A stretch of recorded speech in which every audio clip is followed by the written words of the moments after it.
Imagine this, you are at a sold-out concert, the lights dim, the crowd surges forward, and suddenly you can't move. The energy that was once exhilarating is now terrifying. You feel pressure from all sides, and with every second, the crush tightens. Your heart races as you realize there's nowhere to go. This isn't a hypothetical situation, it's a nightmare that plays out in real life far more often than we'd like to admit.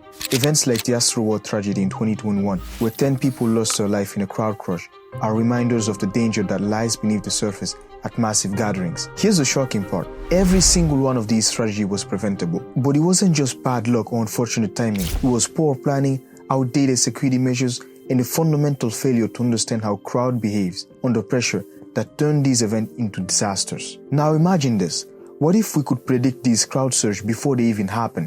What if we had the tools to stop these disasters on their tracks, saving lives before tragedy strikes? The response to all those questions start with something we all know: psychology. More specifically, the psychology of panic. At first glance, a crowd is just like a group of individuals, each acting on their own.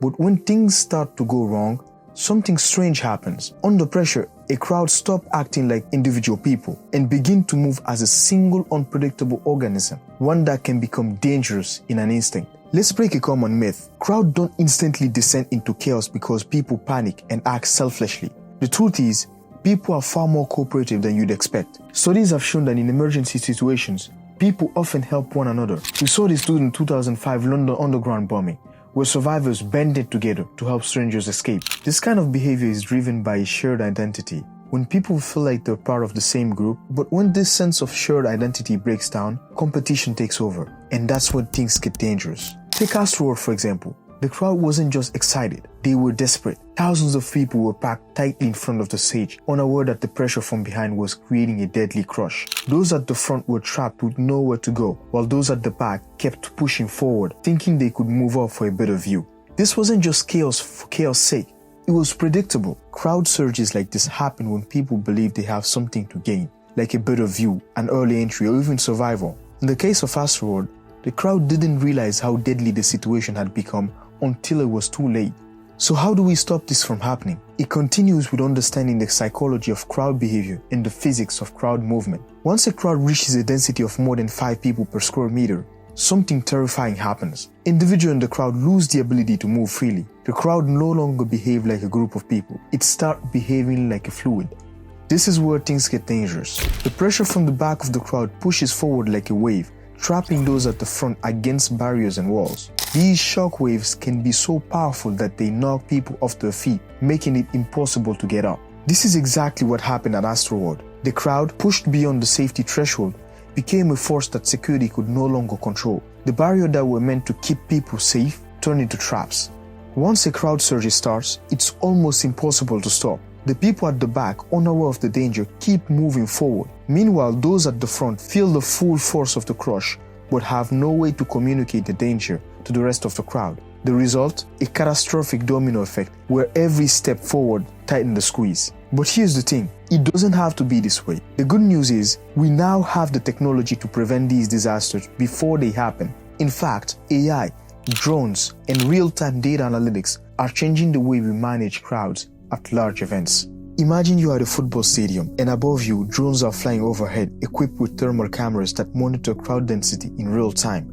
These drones are sending data to an AI system that's tracking the flow of people, identifying areas where the crowd is becoming too dense, and alerting event organizers long before the situation becomes dangerous. This isn't science fiction, it's happening now. During the 2020 Tokyo Olympics, AI-powered systems monitored crowd behavior across venues, ensuring that people were able to move safely and efficiently. Real-time alerts warned security guard of potential bottlenecks, and interventions were made before the crowd became too dense. These AI systems don't just watch the crowd, they predict its behavior. By analyzing historical data from similar events, AI can identify patterns of risky crowd behavior and suggest ways to prevent them. It's crowd control, but smarter.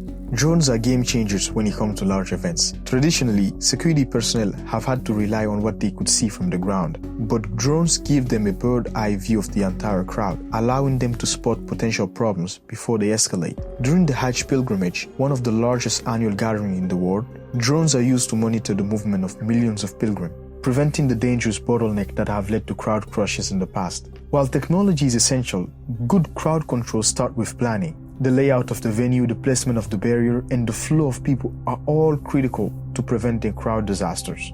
One of the most successful examples of crowd control comes from the redesign of the Mina Valley in Mecca, where the Hajj pilgrimage takes place. After several deadly crowd crushes, the Saudi government completely re-engineered the pilgrimage route. Wide multi-level bridges were built to manage the flow of millions of pilgrims, and timed waves of pilgrims were introduced to prevent bottlenecks. The result? A dramatic reduction in the number of incidents during one of the largest gatherings on earth. Even with the best technology and planning, there's one thing that can make or break crowd control: communication. When people know what's happening, they're less likely to panic. But when information is lacking, when people don't know where to go or what's causing delay, that's when things get dangerous. At the 2022 UEFA Champions League final, initial confusion at the gates led to growing tension among fans, but swift communication from events organizers using digital signals helped guide millions to alternative gates, preventing a potentially dangerous crowd surge. Back in 1979, 11 people were killed at the Who concerts in Cincinnati. The tragedy happened because fans, hearing the music from the soundcheck, thought the concert had already started without them. In the rush to get inside, the crowd surged, crushing those at the front. The entire disasters could have been prevented with one thing: clear communication. If organizers had simply informed the crowd that the show hadn't started, the panic and the deadly crushes that followed might have never happened.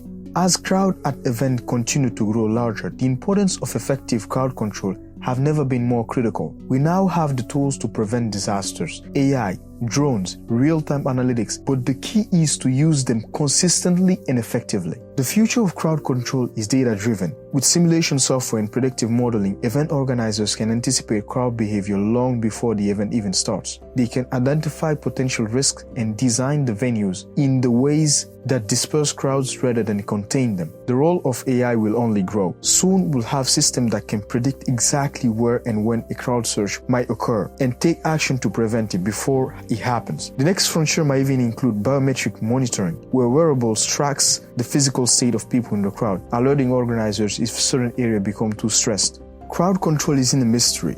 We understand how crowds behave and we have the technology to manage them safely. But too often we fail to take action until it's too late. From the tragedy at Astroworld to the near misses at Wembley Stadium, the signs were always there. The challenge now is making sure we pay attention. As events grow in size and scale, the stakes are getting higher, but with better planning, real-time technology, and clearer communication, we can keep crowds safe and prevent the next disaster. The next time you're at a massive event, remember, the invisible threat of a crowd crush is always there, but so are the tools to stop it. The question is, will we use them in time? If you enjoyed this video, make sure to hit the subscribe button and let me know in the comments, what is the biggest crowd you've ever been in? And did you feel safe? See you next time.